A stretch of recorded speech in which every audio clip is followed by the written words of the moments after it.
मीत अलाउत ने मिलकर रोक दी सेंटी और ईशा की शादी और ले आई मीत सेंटी की असली सच्चाई पूरे परिवार के सामने और मंडप के बीचों बीच मार दिया मीत अलाउत ने सेंटी को 100 से तमाचा। जी हाँ दोस्तों, मीत के आने वाले धमाकेदार एपिसोड में जब मीत अलाउत रस्सी से खींचकर मीत को पहाड़ी के ऊपर ले आएगा, तभी मीत अलाउत मीत को 100 से गले लगा लेगा और मीत को कहेगा कि आज तो मेरी जान ही चली गई थी, तुम्हें कुछ हुआ तो नहीं। तब मीत थोड़ा कहेगी चुप कर पगले, मरने कुछ होगा क्या, तुम्हारे साथ है तो मरने कुछ नहीं होगा। तब ये सुनकर मीत अलाउत कहेगा कि तुम्हें पहाड़ी के नीचे फेंकने वाला कौन था और किसने तुम्हारी जान लेने की कोशिश की, मुझे सिर्फ उसका नाम बताओ, मैं उसे जिंदा नहीं छोड़ूंगा। तभी ये सुनकर मीत कहेगी कि ये सब हमारे साथ और किसी ने नहीं बल्कि सेंटी ने किया है एंड उसने लतिका की तो जिंदगी पूरी खराब कर दी है और अब मैं नहीं चाहती कि सेंटी ईशा की जिंदगी खराब करे, इसलिए अब हमें जल्द से जल्द कैसे भी करके पहले ईशा की शादी को रोकना होगा। तभी ये सुनकर मीत अलाउत को काफी बड़ा शौक लगेगा और मीत अलाउत कहेगा कि अगर हमने ऐसा किया तो मोम को बुरा लग जाएगा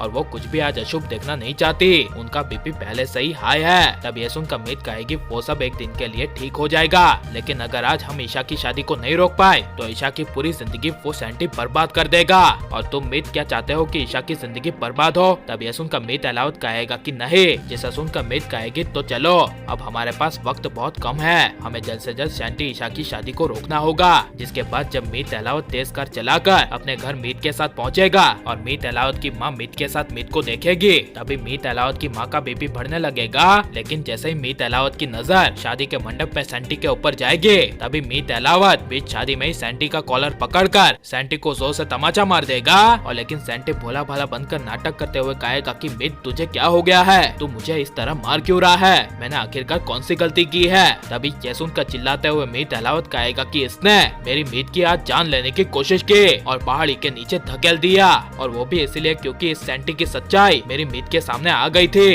इसीलिए सेंटी ने मेरी मीत को जान से मारने की कोशिश की। लेकिन वो तो भगवान का शुक्र है कि मैं सही समय पर पहाड़ियों पर पहुंच गया और मेरी मीत हुडा को मैंने बचा लिया। ये सब मीत अलाउत के मुंह से सुनकर बबीता और मीत के बाप के होश उड़ जाएंगे और मीत कहेगी मीत अलाउत ने सही कहा, यह इस परिवार के लिए तो क्या किसी भी परिवार के लिए सेंटी अच्छा नहीं है, इसने लतिका की पूरी जिंदगी बर्बाद कर दी। और मीत हुडा मीत की माँ को कहेगी इससे पूछिए कि इसने किस तरह लतिका की जिंदगी बर्बाद की। तब यह सुनकर सेंटी कुछ बोल नहीं पाएगा और लेकिन जब मीत कहेगी कि मैं ईशा की जिंदगी अब बर्बाद होने नहीं दूंगी और ये शादी नहीं होगी, तभी सेंटी गुस्से से मीत हुडा को कहेगा कि ये शादी होकर आएगी, ईशा सिर्फ मेरी है और तुम होती कौन हो ये शादी को रोकने वाली। तभी ये सेंटी के चेहरे पर ऐसा खतरनाक गुस्सा देखकर मीत अलाउत की माँ के पैरों तले जमीन खिसक जाएगी और ईशा रोती हुई मीत अलाउत की माँ को कहेगी मैं सेंटी के साथ शादी नहीं करना चाहती, इसने मेरे साथ कई बार बदतमीजी करने की कोशिश की। जिसे सुनकर मीत अलाउत की माँ बबीता के पैरों तले जमीन खिसक जाएगी और अब सेंटी की सच्चाई सबके सामने आ जानी चाहिए क्या नहीं। और आप मीत अलाउत को एक देखना चाहते हैं क्या नहीं, और आपको मीत अलाउत की जोड़ी कैसी लग रही है, ये सब हमें कमेंट में जरूर बताएं और आप लाइक शेयर और हमारे चैनल को सब्सक्राइब करें।